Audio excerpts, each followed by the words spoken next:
Hi friends, welcome to my channel. Badrinath హిందువుల పుణ్యక్షేత్రము. భారతదేశంలోని ఉత్తరాఖండ్ రాష్ట్రంలో ఇది చమోలి జిల్లాలో ఉంటుంది.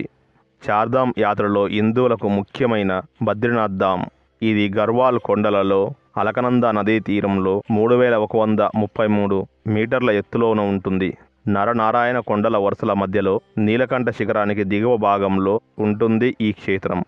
కేదార్నాథ్కు సమీపంలో ఉన్న గౌరీకుండ్కు 233 కిలోమీటర్ల దూరంలో ఉంటుంది. ఇక ఇక్కడ స్థల పురాణాన్ని పరిశీలించినట్లు అయితే బద్రీనాథ్ ప్రాంతాన్ని హిందూ పురాణాలలో బద్రి లేదా భద్రక ఆశ్రమంగా వర్ణించారు. ముఖ్యమైన వైష్ణవ పుణ్యక్షేత్రాల్లో ఇది కూడా ఒకటి. నరనారాయణులు ఆశ్రమ జీవితాన్ని గడిపిన ప్రదేశం ఇది. మహాభారతంలో శివుడు అర్జునుడితో పూర్వజన్మలో భద్రక ఆశ్రమంలో నువ్వు నరుడిగాను కృష్ణుడు నారాయణుడిగాను చాలా సంవత్సరాల పాటు తపస్సు చేస్తూ చెప్పినట్లుగా వర్ణించబడి ఉంది. అలాగే గంగా నది భూలోక వాసులను ఉద్ధరించడానికి భూమికి దిగివచ్చే తరుణంలో శక్తివంతమైనటువంటి గంగా ప్రవాహాన్ని భూమి భరించడం కష్టం కనుక 12 భాగాలుగా చీరినట్లు దానిలోని అలకనంద నది కూడా ఒకటి అని చెప్తూ ఉన్నాయి. తర్వాత కాలంలో అది విష్ణుమూర్తి నివాసంగా మారినట్లుగా స్థల పురాణము. బద్రీనాథ్ పరిసర ప్రాంతాల్లోని కొండలు వ్యాసవృచితమైన భారతంలో వర్ణించబడి ఉంది. శ్రీకృష్ణుడు నిర్యాణం అనంతరము పాండవులు తమ యొక్క జీవితాన్ని చెలించదలిచి స్వర్గారోహణ చేసిన పర్వతాలు ఇవే అని, ఇక స్వర్గారోహణ సమయంలో వాళ్ళు బద్రీనాథ్ మీదుగా ప్రయాణం చేశారని భారతంలో వర్ణించబడి ఉంది. స్వర్గారోహణలో వర్ణించిన మన బద్రీనాథ్కి 4 కిలోమీటర్ల దూరంలో ఉంది. మనాకొండలో వ్యాసుడు వర్ణించినట్టుగా చెప్తూ ఉన్న గుహ ఇప్పటికీ కూడా ఉంది. స్కంద పురాణంలో బద్రీనాథ్ గురించి వర్ణించబడి ఉంది. స్వర్గంలోనూ నరకంలోనూ అనేక రకాల పవిత్ర క్షేత్రాలు ఉన్నప్పటికీ బద్రీనాథ్ లాంటి పవిత్రమైన క్షేత్రం మరెక్కడా కూడా లేదు. పద్మపురాణంలో బద్రీనాథ్ పరిసర ప్రాంతాలు విస్తారమైన ఆధ్యాత్మిక నిధులకు మూలమైనట్లుగా వర్ణించబడి ఉంది. బద్రీనాథ్ విష్ణు నివాసంగాను భూలోక వైకుంఠంగాను భక్తుల చేత విశ్వసించబడుతూ ఉంది. రామానుజాచార్యులు, మధ్వాచార్యులు, వేదాంత దీక్షితులు ఇక్కడికి వచ్చి బద్రీనాథును దర్శించుకుని బ్రహ్మసూత్రాలకు భాష్యాలు రచించారు. ఇక బద్రీనాథుల ప్రత్యేకమైన ఆకర్షణ బద్రీనాథ్ ధామ్. పురాణ కథనాలు చూసినట్లు అయితే ఆదిశంకరాచార్యులు అలకనంద నది తీరంలో లభించిన సాలెగ్రామ శిల్పాన్ని తప్తకుండు వేడినీప్ సమీపాల్లో ప్రతిష్ఠ చేసి అక్కడే ఒక గుడి నిర్మించారు. ఇక 16వ శతాబ్దంలో గర్వాల రాజు తిరిగి బద్రీనాథ్ విగ్రహాన్ని ప్రస్తుత ప్రదేశంలో ప్రతిష్ఠించి గుడి నిర్మింపజేశారు. ఇక 17వ శతాబ్దంలో గర్వాల రాజుల చేత ఈ గుడి ఎంతగానో విస్తరించబడి ఉంది. 1803లో హిమాలయాల్లో సంభవించినటువంటి భూకంపంలో ఆలయం కాస్త పాక్షికంగా శిథిలం కావడంతో జైపూర్ రాజు చేత ఈ ఆలయం మళ్ళీ పునర్నిర్మాణం చేయబడింది. అప్పుడు ఈ ఆలయాన్ని ఎంతో కళాత్మకంగా నిర్మించారు.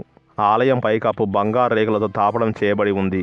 ఆలయం ముందరి భాగంలో ఉన్నటువంటి విశాలమైన మెట్లు, అలాగే ఆలయ నిర్మాణ శైలి బుద్ధ విహార నిర్మాణ శైలిని పోలి ఉంటుంది. బద్రీనాథ్ ఆలయము ఆదిశంకరాచార్యుల వారి చేత స్థాపించబడి అభివృద్ధి చెందినటువంటి వైష్ణవ దేవాలయము. అయితే ఈ ఆలయం ప్రస్తుత కాలంలో ఎంతో ప్రాముఖ్యతను సంపాదించుకుంది. ఏటా కూడా ఈ ఆలయాన్ని లక్షలాది మంది భక్తులు సందర్శిస్తూనే ఉంటారు.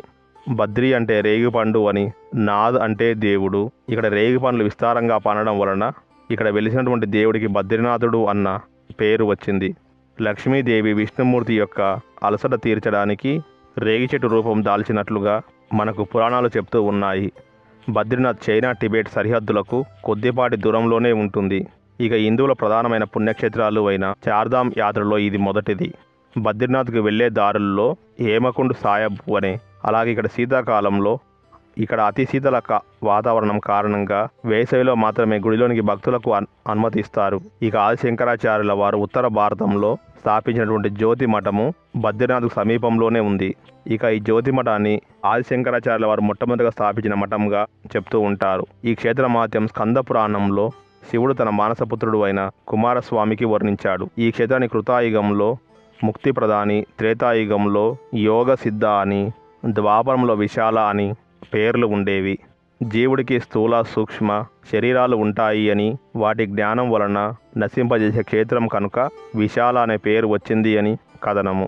ఇక ఇక్కడ రేగి చెట్టుకు అమృతం స్రవించినట్టు అందువల్ల అది బద్రీ క్షేత్రం అని పిలువబడింది అని క్షేత్ర పురాణం వివరిస్తుంది. ఈ క్షేత్రంలో అన్ని లోకాల్లోని తీర్థాలు నిక్షిప్తమై ఉంటాయి అని స్కంద పురాణం చెప్తుంది. ఇది ఒక విష్ణు క్షేత్రము. విష్ణు ఏ క్షేత్రాన్ని విడిచినా ఈ క్షేత్రాన్ని విడిచడు అని ప్రతీది.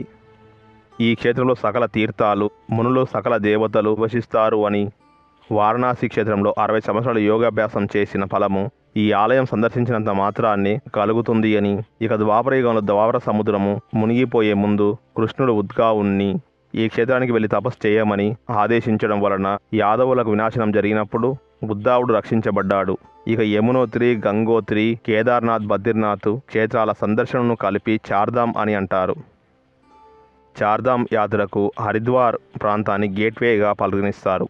భగీరథునికి గంగ తల వంచి శివుని జటాజూటం నుంచి వేగంగా దూకింది. హిమాలయ ప్రాంతాలను దాటుకుంటూ గంగ ఇక్కడ ప్రవహించింది అని హరిద్వార్లో శాంతిదేవి, మానసాదేవి ఆలయాలను కూడా భక్తులు సందర్శిస్తూ ఉంటారు. హరిద్వార్ చేరుకున్న తర్వాత భక్తులు ఋషికేశ్ చేరుకుంటారు. ఇక క్షీరసాగర మదనంలో పుట్టిన హలాహలాని హరుడు సేవించిన ప్రదేశంగా నీలకంఠ మహాదేవాలయాన్ని దర్శిస్తారు. యమునోత్రి చార్ధామ్ యాత్రలలో మొదటిది యమునోత్రి. ఇక్కడికి భక్తులు డెహ్రాడూన్ ముస్తర్ల మీదుగా చేరుకుంటారు. ఇక గంగోత్రి. యమునోత్రిని దర్శించుకున్న భక్తులు నేరుగా గంగానది ధూళి ప్రాంతాలను సందర్శించి ఆ తర్వాత గంగోత్రికి పయనమయ్యి వెళ్ళిపోతారు. భగీరథుడు తపస్సు ఫలితంగా గంగ భూమిపై అడుగడిన చోటుగా భావించే స్థలంలో ఎంతో పవిత్రమైన ప్రాంతంగా భక్తులు పూజిస్తారు. ఇక గంగమ్మ ప్రవాహాన్ని తట్టుకొని శివుడు తన జటాజూటంలో బంధించేందుకు ఇక్కడ కూర్చొని ఉన్నాడు అని ప్రతీది.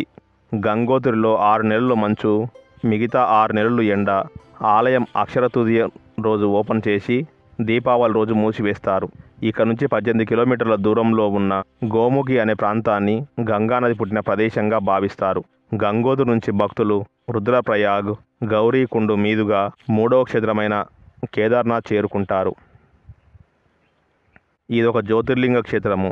సముద్ర మట్టానికి 12,000 అడుగుల ఎత్తులో ఉంటుంది. ఇక చార్ధామ్ యాత్రలో చివరి మజిలీ బద్రీనాథ్. అలకనంద నది ఒడ్డున మరి బద్రీనాథుడు కొలువుతీరి ఉన్నాడు.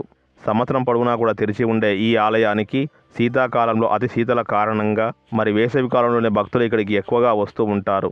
దేవతల్లో విష్ణువు, సరోవరాల్లో సాగరము, నదులలో గంగా, పర్వతాల్లో హిమాలయము, భక్తులలో నారదుడు, గోవులలో కామధేనువు, ఇక పురాణాల్లో కైలాసము, క్షేత్రాల్లో కేదారము తమకు ఎంతో ఇష్టమైనవి అని పరమశివుడే పేర్కొన్నట్టుగా పురాణాలు చెబుతూ ఉన్నాయి. విష్ణుధామమైన బద్రీనాథ్తో పాటు గంగా, కైలాస పర్వతము, కేదార క్షేత్రము ఇవన్నీ కూడా హిమాలయాల్లోనే ఉన్నాయి. సృష్టి మొదలు నుంచి కూడా గర్లకంఠుడు హిమాలయాల్లో నివాసం ఉంటున్నాడు అని మనకు పురాణాలు చెప్తూ ఉన్నాయి. ఇక పాండవులు స్వర్గారోహణ చేసింది కూడా హిమాలయాల్లోనే.